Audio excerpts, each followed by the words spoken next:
So eto na mga kaibigan, wag na natin patagalin pa. Barangay Ginebra may final decision na patungkol sa kontrata ni Troy Rosario. Nagkaroon ng conflict sa pagpasok ni Jody Vance. And bago yan kaibigan, please huwag po munang kalimutan i-like at i-subscribe ang ating YouTube channel.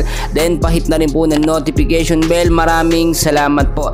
Finally mga kaibigan, may slot na nga po sa semifinals ang Barangay Ginebra. Matapos nilang talunin kahapon sa Game 3, eto nga po Meralco Bulls score na 113-106 ni hindi man lang po nakaporma ng isang panalo ang Meralco Bulls mga kaibigan, which is inaasahan natin ito yung mabigat na kalaban ng Gin. Sa pagkakataon nito mga kaibigan, wala pa rin talagang another big man, no, or kapalitan masyado ito nga po si Japet Aguilar.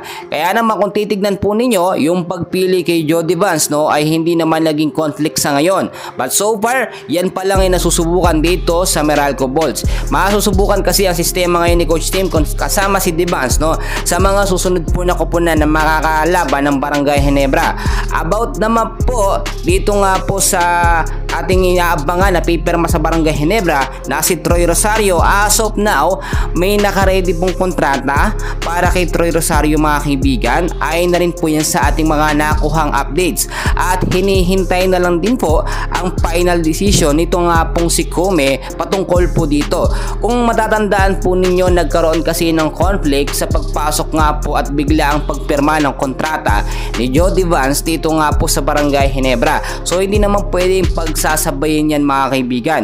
Alam natin na hindi po pipirma ng kontrata etong si Troy Rosario sa kupunan po ng TNT Tropang Giga dahil itrenade po siya sa ibang team, no? At syempre dito naman po sa SMB San Miguel Beer, alam natin hindi rin siya pipirma ng kontrata dyan dahil loaded na po sa malalakas na player ang SMB. At noon pa man, sinabi na ni Troy Rosario na gusto niya talagang maglaro at makapirma ng kontrata dito sa Barangay Ginebra. Pangarap niya yun mga kaibigan. Bukod pa po dyan, kailangan ngayon ng Barangay Ginebra ang legit forward po at naglalaro din bilang isang magaling na sentro. At wala tayong ibang nakikita kundi si Troy Rosario. So sabihin na natin, nagsunod-sunod ang panalo ng Barangay Ginebra. Okay na ba? Sapat na ba yun? Paano kung mas malakas ang kanilang makalaban sa mga susunod po na game, no? Alam natin, no, semifinals at finals, mas mabibigat po na kalaban ang makakalaban ng Barangay Ginebra.